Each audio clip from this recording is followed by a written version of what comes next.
Hello brothers, today we're looking at the model that has just been released, the Xiaomi YU7. Previously we looked at the exterior color, we saw the grain exterior. Today we are looking at a blue exterior, and it is also a max version. The front part still follows the Xiaomi family's design style, and it shares the same platform as the Speed 7 model. The light assembly adopts an integrated headlight design. Here are its daytime running lights, and below are its high and low beams, all of which are LED. Then here on the upper side of the light cluster, it has a hollow design. On both sides of the bumper here, it's also made with these vents, allowing a direct view of the tires. The lower air intake is an active closing grille. And the front bumper is equipped with 6 radar points. This car has front parking sensors. The roof here has a LiDAR, and it comes standard on all models. The chip uses NVIDIA's SoC, with computing power reaching 700 TFLOPS. The overall dimensions are a length of 4,999, a width of 1,996, a height of 1,600, with a wheelbase of 3 meters. Its positioning is as a mid to large SUV. The suspension uses a front double wishbone and rear 5-link suspension structure. Well, from the side, you can see that the rear windows use a privacy glass design. On the side of the front fender, there's also an air vent design. The wheels use The wheel rims are made of aluminum alloy paired with a 4-piston red caliper. Then the tires are Michelin with a size of 245/4521. The width of the rear tire is 275, slightly wider than the front tire. The suspension inside can adjust its height according to different road conditions and our needs. The rear part overall looks very three-dimensional, especially the protruding C-shaped tail lights, along with a small black ducktail on top. On both sides of the lower bumper here, you can also see these ventilation openings designed. 6 radar points are set on the bumper, and the car is equipped with rear parking radar. The trunk opens electrically. Press this button to open it and check the overall space of the trunk. This is the state with the rear seats not folded down. You can take a look. Then, below the panel, there's a recessed storage space where you can place some personal items and such. On the right side, there is a 12-volt power outlet, a small hook, and a light. On the left side here is an electric switch for folding down the rear seat. It is electrically adjustable. Let's fold it down and take a look. After folding it down, you can see the overall balance, which I think looks quite good. Also, the entire space is greatly expanded. The front hood here uses a clamp-style hood, and the NI and the entire series is equipped with an electric opening cell. There's a button here. Press it and the front hood will automatically open. Inside the front compartment, there is a storage space where you can put some personal items out. In terms of power, it uses the V6 S Plus motor across all models. This max version has a maximum power of 508 kilowatts and a maximum torque of 866 Newton meters. Then this one has a water-like compression ratio.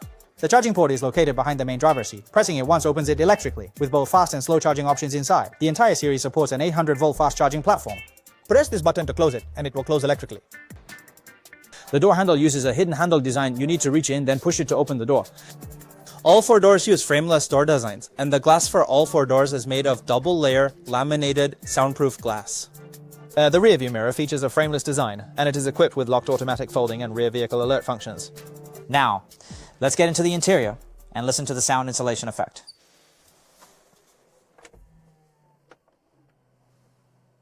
How's it going, guys? Inside, there are 2 types of door handles. The top part here is an electronic switch. Press it once to open the door. Below here is a emergency switch. It is mechanical. Open it. And the doors, all 4 of them, are soft closing. Design of the door. The interior design. If you have a look, I think it has a very futuristic feel. In the middle is a floating screen, and above is a skyline screen. However, the skyline screen is not a separate screen. It is projected onto the glass from below. Moreover, above it, this icon is adjustable. For example, if you adjust the driving mode, the icon above will change. Or then you can see on the dashboard that there are ambient lights, including in the door handle grip where ambient lights are also set up. In terms of workmanship, I did take a look. The steering wheel here is leather. And basically everywhere you can touch is wrapped in this kind of leather. But up here, the max version uses this kind of suede material. Then the gear lever uses a column-mounted design. You can understand the central control screen as being a large one. This Xiaomi tablet, you can just use it as a tablet. The overall smoothness and clarity are absolutely no problem. There are also some localized apps inside that can connect with our phones. Below are 2 places to put phones, both supporting wireless charging. Then here are 2 racks. The only difference from the Fast and the Furious 7 is that some physical buttons are removed here.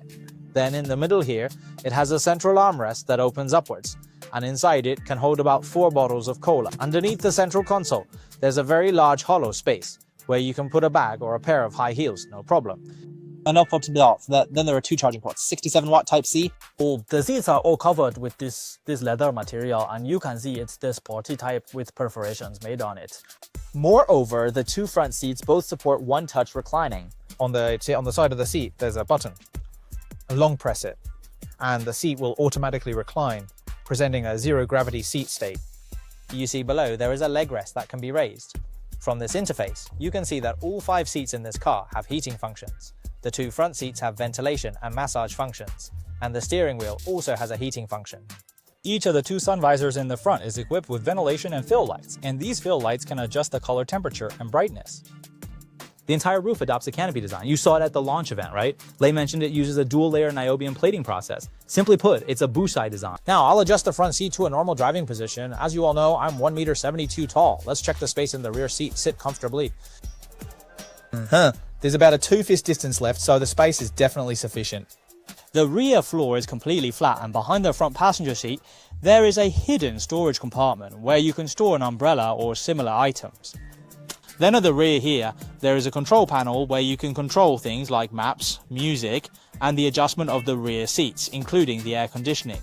Below here is an air conditioning vent, and underneath it is a storage space. This seems to be a refrigerator, folks. Then on both sides, see that? There are 2 charging ports, both are Type-C. In the rear of the front seats, there is also an interface for installing a tablet, available for both seats. The rear seat backs are equipped with 2 removable headrests. I just tried the one in the middle and it can't be removed. In the middle here is the center armrest. Inside there are 2 cup holders, and you can also place a phone here.